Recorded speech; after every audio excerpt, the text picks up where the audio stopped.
Salam sejahtera dan salam hormat semua. Saya Mara Suji dan ini Utama TVS. Kita ikuti paparan utama malam ini. UMP teliti pendekatan Sarawak untuk laksanakan Smart Campus dan Smart City di Pahang.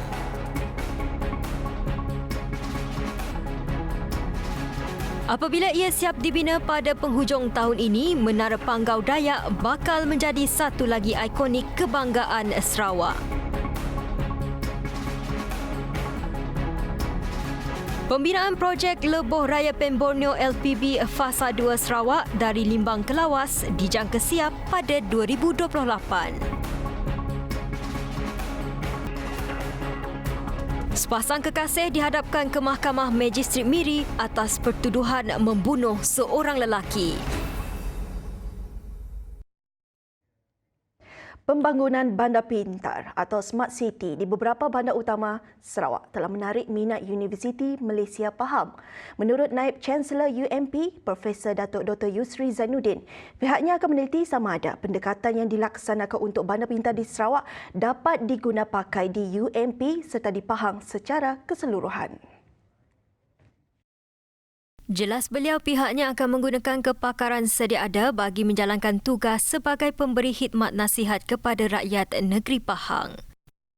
Maka untuk kali ini kita bersama dengan courtesy visit kepada Datuk Tan Sri Pak Tinggi untuk melihat bagaimana kita dapat bekerjasamalah untuk terus melaksanakan aktiviti berkaitan dengan Smart City, kerana kita akan menggunakan approach ataupun kaedah yang digunakan di sini kepada Smart Campus di Universiti Malaysia Pahang dan juga seterusnya kepada Smart City di daerah-daerah di Pahang.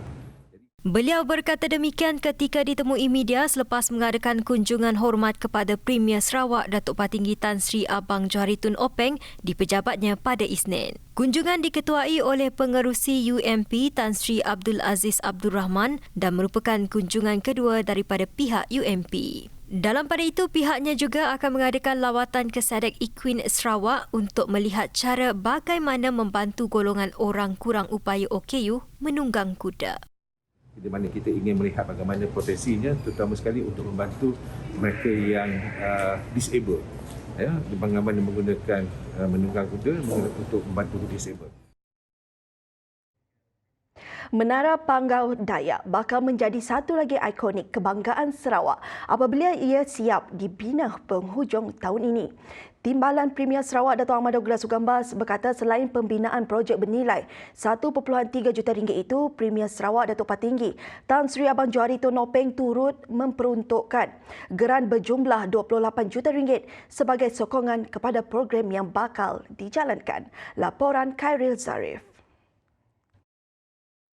Menurutnya, Menara Panggau Dayak adalah program pembangunan bersama antara Yayasan Kebudayaan Dayak dan Dewan Komersial dan Industri Dayak. This Panggau Dayak is a joint development program by the Dayak Culture Foundation and the Dayak Chamber of Commerce and Industry.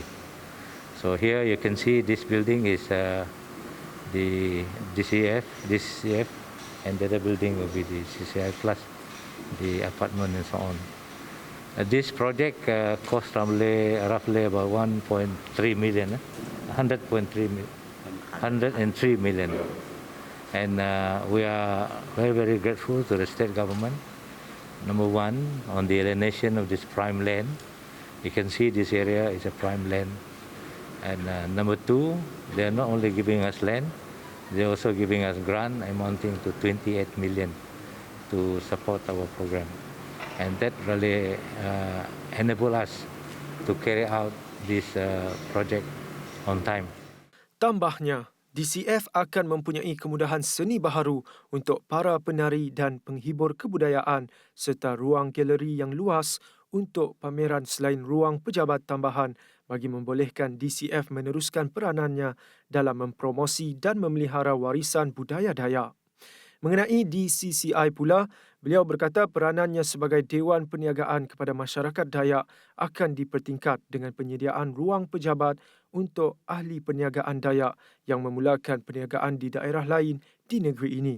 Sementara itu, Pengurus Besar Syarikat Panggau Dayak Alistair Smith berkata Menara Panggau Dayak dijangka siap pada hujung tahun 2022. So it's part of this entire project is called this is Panggau Dayak Towers, and the one behind is PD Residences. Yeah. So expected completion for this building, this office tower, will be by the end of this year, and then the apartment will be done by the first quarter of 2023, and then the condo will be by the end of 2023. Construction for the apartment and the condo, we're looking at about, I think, 30 months. But Because of COVID. yeah, because of COVID, so there was some delay, so just below 3 years. But this building, this office tower should be done by end of this year, 2022. Menambah keunikan bangunan tersebut adalah ukirannya. Ia dibina berasaskan tema Dayak.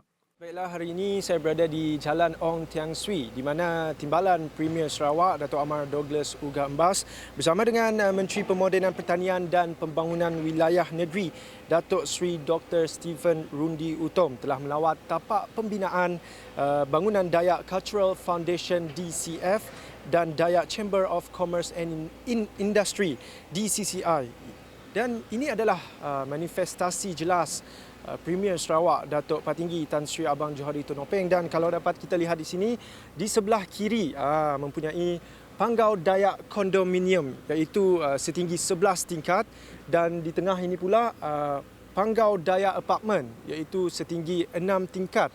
Dan kalau kita dapat lihat di sini juga, ini adalah Panggau Dayak Towers di mana mempunyai 9 tingkat. Dan di sini juga nanti difahamkan akan ditanam pokok-pokok lokal, pokok-pokok tempatan seperti engkabang, belian dan juga sebagainya bagi melengkapkan kawasan sekitar dengan selaras tema hijau di sini. Dan apa yang menarik juga di dalam Panggau Dayak Towers ini juga akan terdapat paparan artifak-artifak tradisional dan juga lukisan by Chiu Fang Chin, dan juga apa yang menarik perhatian saya juga dressing area di mana ia akan diukir oleh seperti pattern daripada puak kumbu, kebat, skirt tununan tradisional dan juga struktur tiang yang dianyam nanti adalah oleh tukang tempatan iaitu di Tanoti. Dan untuk makluman juga bagi kos keseluruhan projek ini adalah sebanyak 1.3 juta ringgit dan dijangka siap pada hujung tahun ini. Nak katuk jak berita dikongsi kat kami. Aku Khairi Zari Afindi, engkau juru kamera Zaim Zarfan, TVS Kuching. Pembinaan projek Lebuh Raya Pen Borneo LPB Fasa 2 Sarawak dari Limbang ke Lawas dijangka siap pada 2028. Timbalan Menteri Kejaraya Dato' Arthur Joseph Kurup berkata, projek yang dibatalkan Pakatan Harapan PH itu telah mendapat kelulusan secara prinsip pada mesyuarat Kabinet 4 Mac lepas. Dan kerajaan akan memberi komitmen untuk mengutamakan jajaran ini, di mana objektifnya adalah untuk melancarkan trafik tanpa melalui negara Brunei Darussalam. Beliau berkata demikian pada sesi soal jawab persidangan Dewan Parlimen pada Isnin. Arthur menjawab soalan Ahli Parlimen IGAN Ahmad Joni Zawawi yang mahu kementerian menyatakan status terkini fasa 2 projek Pen Borneo Sarawak dan perkembangan terkini susulan pengumuman Perdana Menteri Februari lalu. Disember lalu, Perdana Menteri Datuk Seri Ismail Sabri Yaakob menegaskan akan mencari jalan untuk meneruskan pembinaan projek Lebuh Raya Pen Borneo fasa 2 Sarawak dari Limbang ke Lawas yang dihentikan kerajaan PH. Menjawab lanjut, Arthur berkata keseluruhan fasa 1 projek LPB Sarawak sepanjang 786 km telah siap 78%. Terdapat beberapa pakej dalam projek tersebut mengalami sedikit kelewatan akibat pandemik COVID-19 dengan tarikh siap akan melangkaui suku pertama tahun 2023. Salah satu langkah bagi membantu golongan B40 menjana pendapatan ialah melalui pertanian dan selari dengan peredaran zaman. Pertanian moden adalah pilihan yang tepat. Sehubungan itu, Timbalan Menteri Integriti dan Ombudsman yang juga ahli Dewan Undangan Negeri Jemoreng, Datuk Dr. Juanda Jaya tampil melaksanakan usaha membantu golongan ini melalui pertanian moden. Untuk Bantuan tersebut adalah menerusi kerjasama dengan pelbagai agensi dan para pakar pertanian agar pertanian vertigasi yang diajar dapat diusahakan dalam memajukan kehidupan komuniti khususnya di Igan Mukah. Ujar Juanda, tanah seluas 260 ekar milik Lembaga Amanah Kebajikan Islam Igan akan dimajukan untuk projek berkenaan di bawah Rikoda bagi membantu 100 keluarga yang terpilih. Saya dapati contoh yang dibuat oleh pihak Sukip Farming bersama dengan peserta beliau di kawasan Jebungan ini adalah satu contoh bagaimana kita mampu membantu penduduk di kawasan luar bandar di samping meningkatkan pendapatan juga memastikan mereka ada pendapatan sampingan. Tegasnya, disiplin yang tinggi dan penerapan ilmu pertanian moden serta ilmu agropreneur yang lengkap penting bagi setiap penduduk apabila turut serta dalam projek berkenaan nanti. Projek ini kelak akan melibatkan tunjuk ajar dan bimbingan pakar bagi mencapai sasaran penanaman oleh penduduk. Ya, bayangkan untuk kawasan seluas setengah ekar, ya, penduduk kita boleh menanam sehingga 2,000 pokok cili. Ya, tetapi perkara ini hanya boleh tercapai sekiranya ada bimbingan yang betul-betul teratur daripada pakar, daripada mereka yang betul-betul terlibat dengan industri. Dan insya-Allah kita di kawasan seberang Igan itu nanti melalui Lembaga Amanah dan peruntukan-peruntukan yang kita akan pohon lagi daripada pihak kerajaan, untuk permulaan kita akan mengusahakan kawasan untuk pertanian sekitar 100 buah ahli keluarga yang kita akan pilih, yang kita akan bagi latihan kepada mereka dan bimbingan seterusnya. Dalam pada itu, Datuk Dr. Juanda Jaya mengakui kebergantungan negara dalam mendapatkan bahan makanan mentah seperti sayur-sayuran melalui import dari negara luar masih tinggi, khasnya untuk Sarawak. Tambahnya, permintaan dalam pasaran tempatan terhadap bekalan sayur juga tidak mencukupi. Justeru, beliau berharap dengan usaha projek ekonomi rakyat di akar umbi yang diusahakan beliau kini khususnya di Igan dapat membantu mengimbangi bekalan sayur tempatan dalam menjadikan Sarawak sebagai hub ekspor sayur di rantau Asia Tenggara. Sudah pastilah usaha untuk kejayaan yang lebih besar ialah kita mesti mengusahakan volume yang besar. Dan sudah pasti juga kita mahu rakyat yang dibantu mereka mesti dididik. Ya, mesti kursus, mesti diajar teknologi, diajar agropreneur, bagaimana mereka berbisnes dalam pertanian. Dan perancangan itu mestilah perancangan jangka panjang. Dan ia tidak boleh dibuat sekadar 1-2 kali harvest kemudian itu berhenti. Ya, kita tidak mahu perkara yang seperti itu. Projek tersebut mempunyai perancangan jangka masa panjang. Melalui projek itu, rakyat akan dibantu dari segi cara penanaman yang betul termasuk penggunaan teknologi. Kerja-kerja menaik taraf dan baik pulih sekolah daif di Sarawak akan dijalankan dengan secepat mungkin. Menteri Pendidikan, Inovasi dan Pembangunan Bakat, Datuk Roland Sagah bagaimanapun tidak mendedahkan jumlah projek yang akan dijalankan dan lokasinya di negeri ini. Sekolah daif kita sedang dalam pelaksanaan. Ada yang dulu yang belum dilaksana oleh kerana beberapa faktor. Terutama sekali kena COVID pada masa itu, maka dalam keadaan yang sedemikian orang tak ada kerja dan juga material tak ada sebab tak dapat sampai ke negeri. Saya percaya sekarang keadaan sudah agak pulih sedikit dan I'm sure we will be able to start faster now.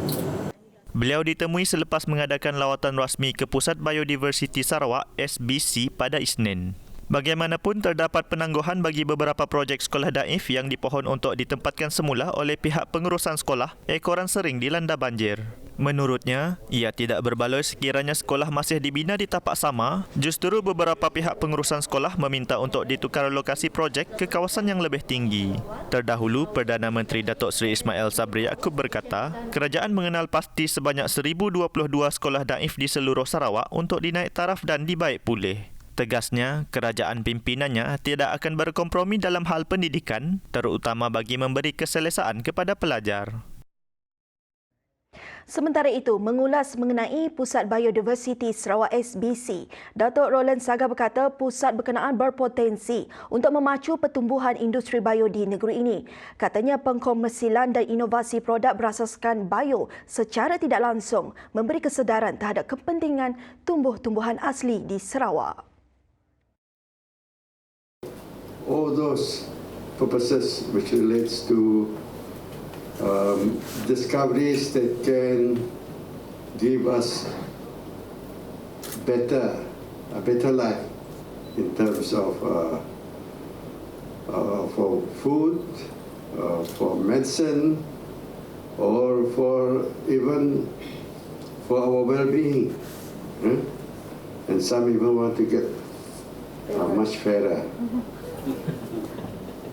These are things which are also required not just by us, but it's the trend in the world. Tambahnya, manfaat yang diperoleh hasil daripada penyelidikan menyumbang kepada peningkatan ekonomi di samping menjana pendapatan pengusaha pengeluaran produk berasaskan bio. Dalam pada itu, Ketua Pegawai Eksekutif Pusat Biodiversiti Sarawak, Yeo Tiong Chia berkata, SBC berharap dapat bekerjasama dengan masyarakat dalam meningkatkan pertumbuhan industri bio di negeri ini. In terms of research, we are looking at very far ahead, which we have described it as drug discovery at the speed of digital, which means that we are using digital technology to run our research, to make our research more efficient, and also to generate results much faster. And here, if we can do that, then I think Sarawak would be very advanced in terms of what we can do.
Laporan seterusnya. Kementerian Pelancongan, Kesenian dan Kebudayaan senantiasa menyalurkan kepakaran dalam mempromosikan Muzium Budaya Borneo, muzium bertaraf dunia yang kedua terbesar di Asia Tenggara di mata dunia.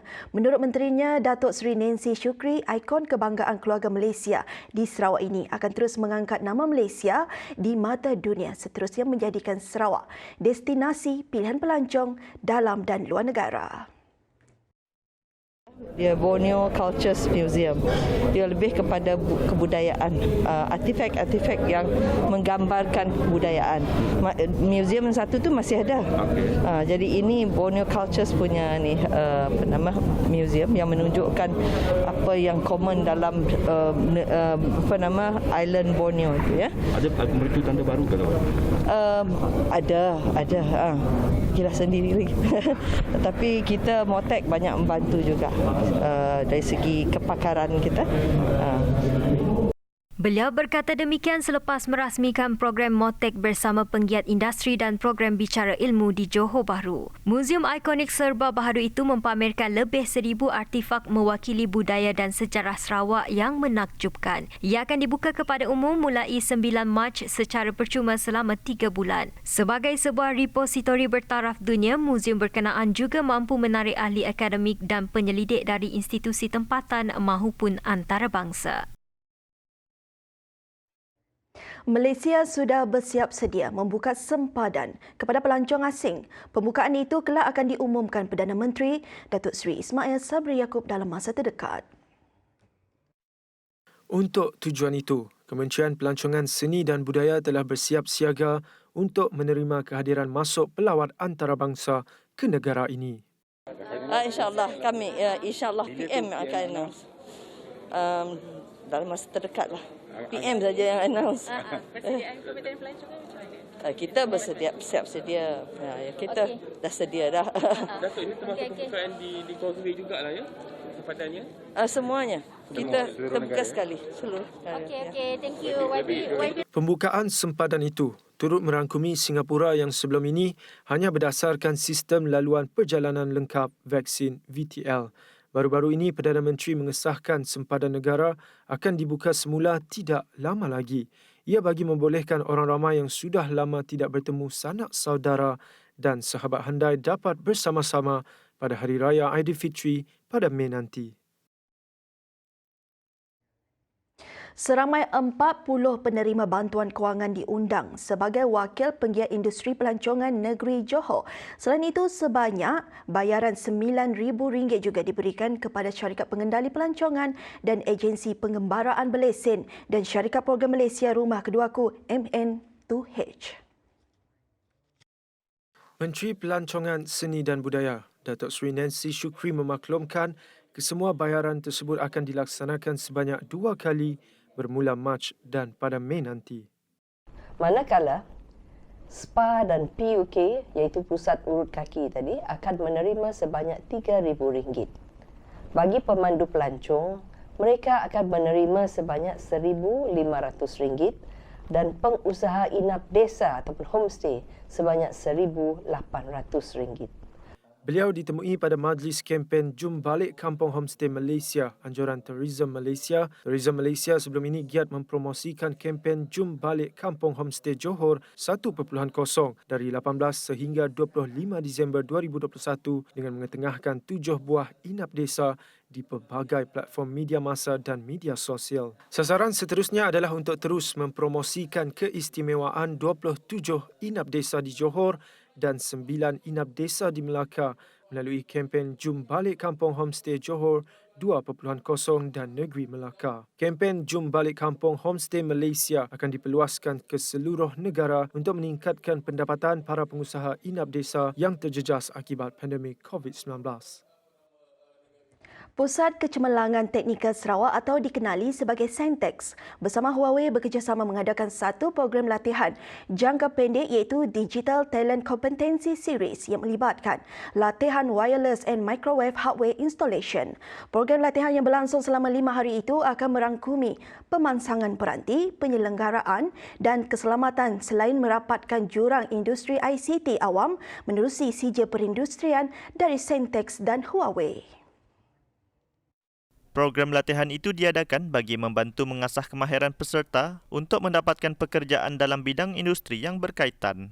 Peserta yang berjaya menamatkan program tersebut juga akan berpeluang untuk menyertai syarikat telekomunikasi, anak syarikat atau vendor berkaitan. Pelancaran yang kita buat ini adalah bertujuan untuk melancarkan program short program untuk microwave dan wireless untuk dengan Huawei, partner Sentex untuk skillkan semua pekerja-pekerja industri yang ada sekarang ni, disebabkan banyak projek tower dan under jendela telah telah berjalan semula lah selepas pandemik ni.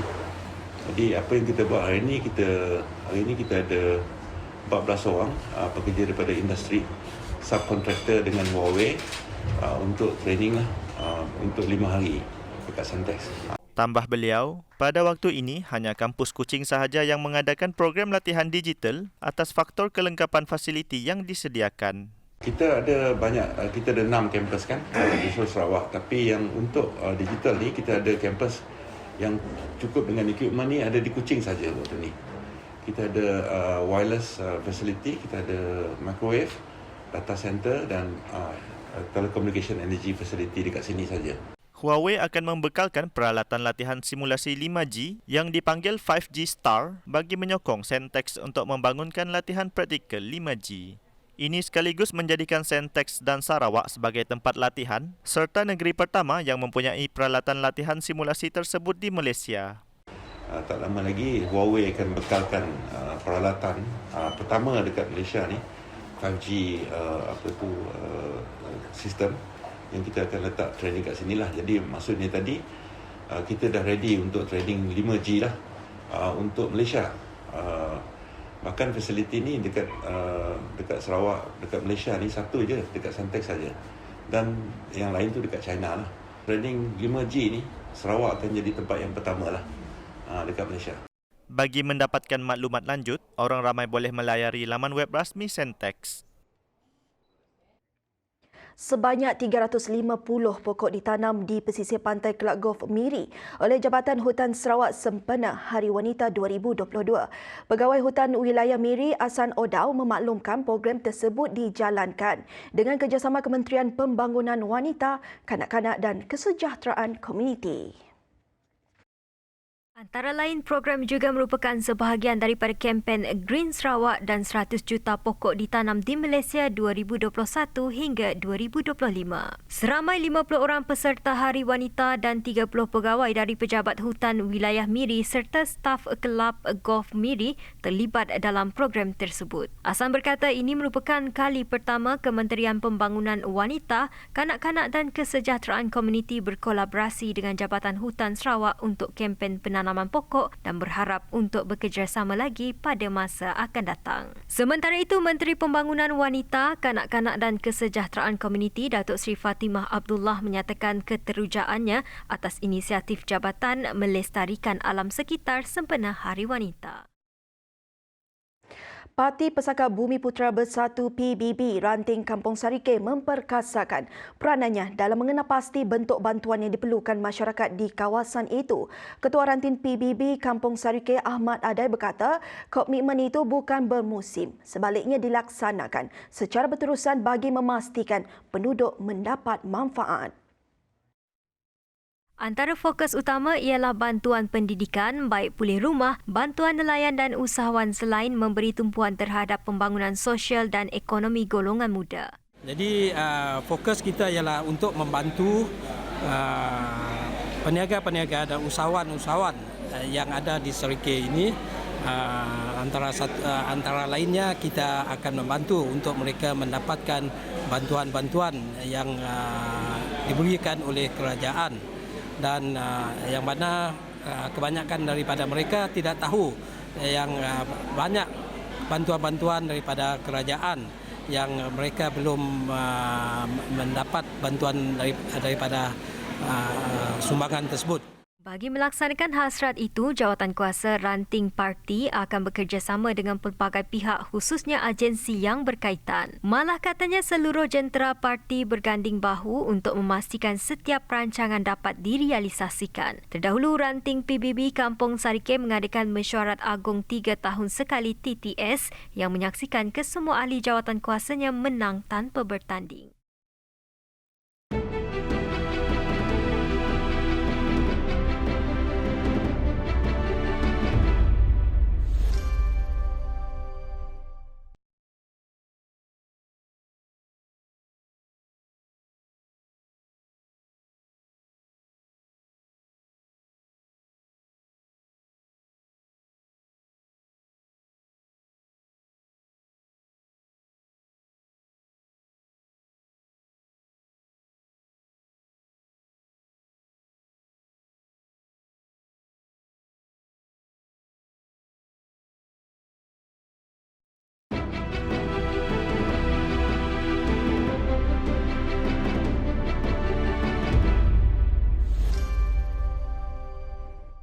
Berita seterusnya.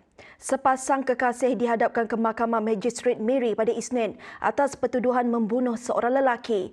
Mengikut pertuduhan, kedua-dua suspek didapati membunuh Linggi Tedong 38 tahun yang juga merupakan suami kepada suspek wanita tersebut pada 22 Februari lalu.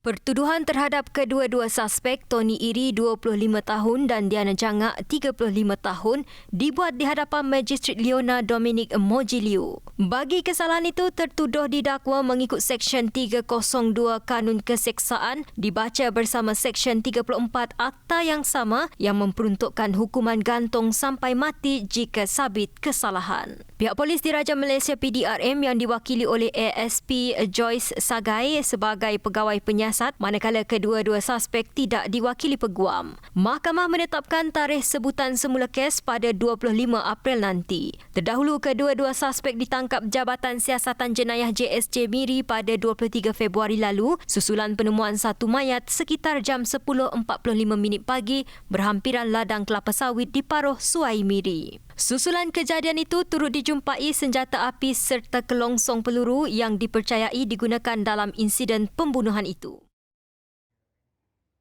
Malaysia menerusi Pelan Hala 7 Pembangunan Vaksin Negara sedang membangunkan kaedah pemberian vaksin melalui mulut dan semburan hidung. Kaedah pemberian vaksin ini sedang diteliti kerana terdapat mereka yang takut terhadap jarum picagari bagi mendapatkan vaksin. Seperti mana yang kita ketahui, antara yang menjadi ketakutan rakyat antara lain takut kepada jarum ni, takut kepada suntikan.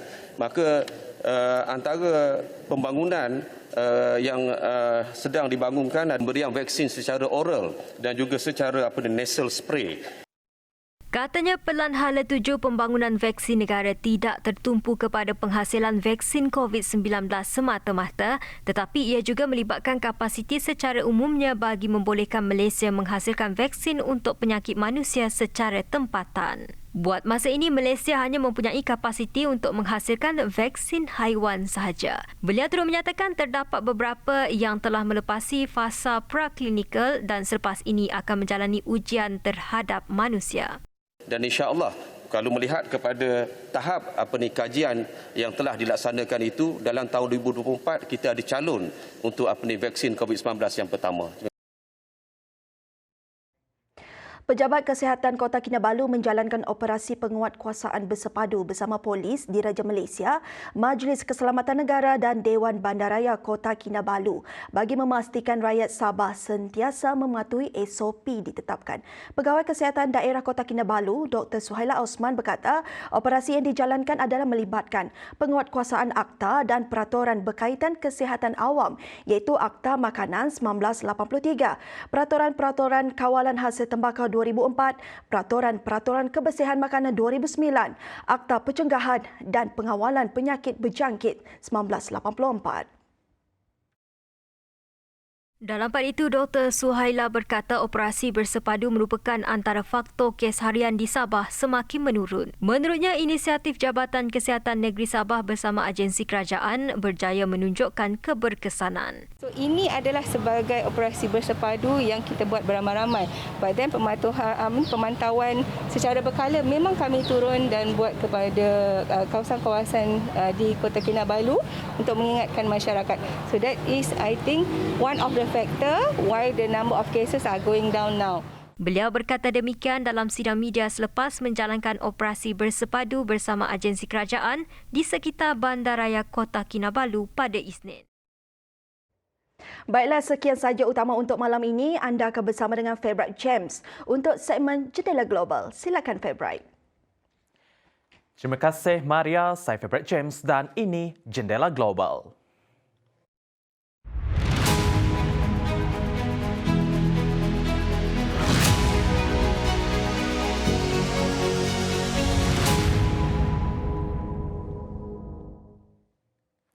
Ukraine berterima kasih kepada kerajaan Australia di atas bantuan yang telah disalurkan sepanjang menghadapi krisis dengan Rusia.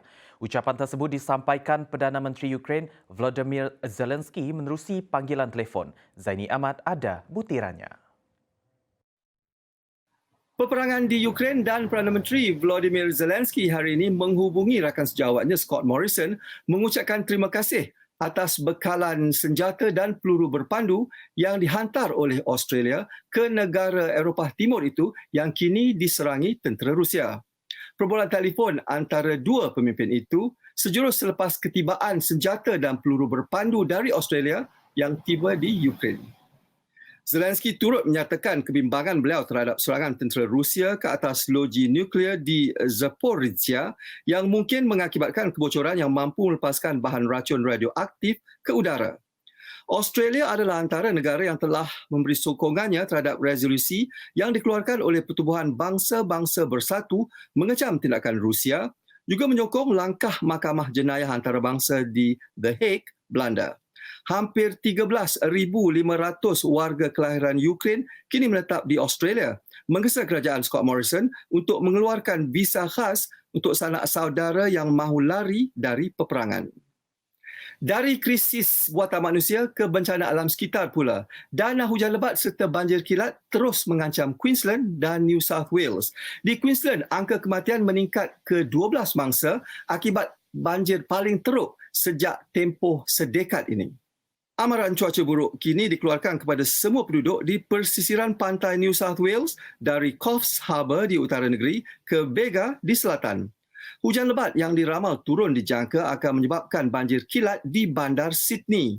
Semalam hujan lebat membanjiri daerah tenggara Queensland menyebabkan paras air Sungai Brisbane melimpahi tebing. Seramai 140 penduduk Queensland masih lagi melindung di pusat pemindahan kecemasan. Seramai 140 penduduk Queensland masih lagi berlindung di pusat pemindahan kecemasan. Dan bil kemusnahan akibat banjir setakat ini dianggar mencecah lebih 3 bilion ringgit. Ke perkembangan COVID-19 pula, hari ini 10 kematian terbaru tercatat di seluruh Australia. Negeri Victoria termasuk bandar Melbourne melaporkan lebih 5,600 kes jangkitan baru dan 2 kematian. Manakala New South Wales termasuk Sydney mencatat lebih 9,000 jangkitan baru dan 5 kematian. 1 kematian tercatat di Queensland, 1 lagi di Western Australia, manakala daerah Northern Territory juga turut mencatatkan 1 kematian terbaru akibat COVID-19. Setakat ini lebih 95% penduduk Australia telah menerima 2 suntikan vaksin, manakala 60% telah menerima suntikan booster ketiga mereka. Sekian rangkuman berita dari Australia dan sebagai penutup, kita saksikan rakaman kemalangan di jambatan Sydney Harbour Bridge awal tadi yang menyebabkan sebuah kereta terbakar dan meletup, mencederakan 3 dan menutup sementara laluan jambatan ikonik itu. Dengan itu, saya Zani Ahmad, TVS, Melbourne.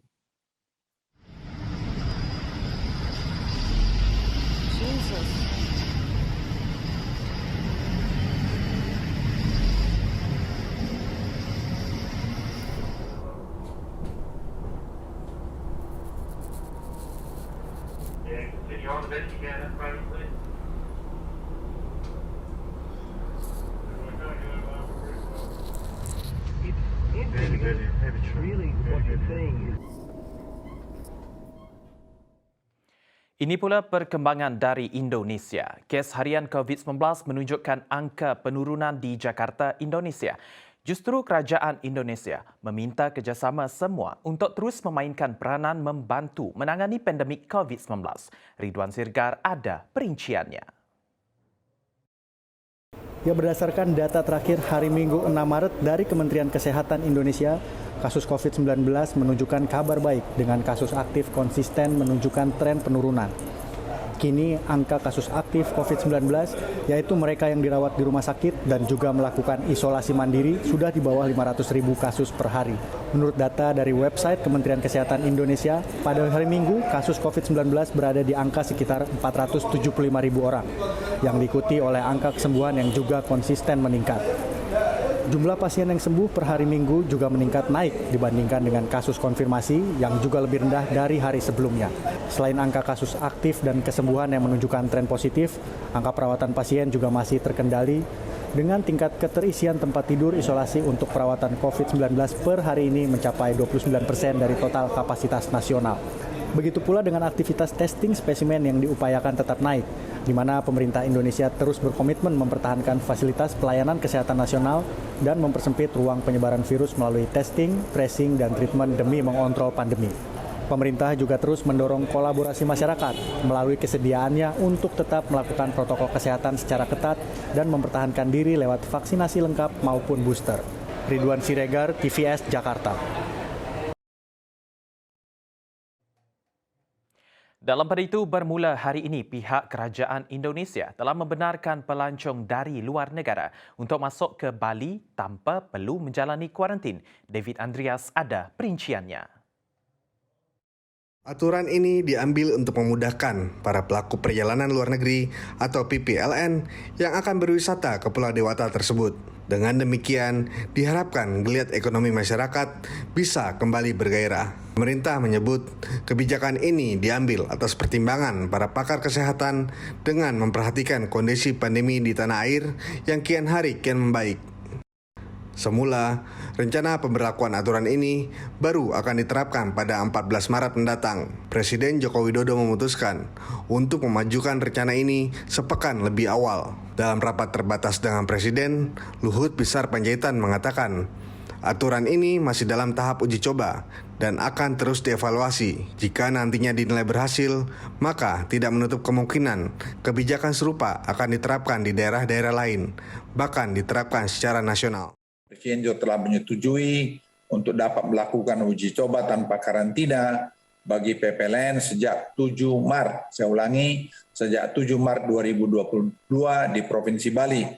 Bila uji coba ini berhasil, maka kita akan memperlakukan pembebasan karantina bagi seluruh PPLN pada tanggal 1 April 2020 atau lebih cepat dari tanggal 1 April. Tak hanya masuk Bali tanpa karantina, aturan untuk memberlakukan layanan visa kunjungan saat kedatangan atau visa on arrival juga mulai diterapkan pada hari ini. Pemberlakuan layanan ini dikhususkan bagi PPLN yang datang dari 23 negara dunia termasuk Malaysia. Dengan adanya penerapan visa on arrival, diharapkan mampu mempermudah proses masuknya wisatawan ke Bali. Tetapi prediksi kami mungkin belum terlalu banyak juga untuk penumpang yang memanfaatkan pelayanan visa on arrival. Jadi kurang lebih sekitar 2-3 hari pelayanan visa on arrival itu akan optimal. Pelaku perjalanan luar negeri bisa masuk ke Bali tanpa harus menjalani masa karantina.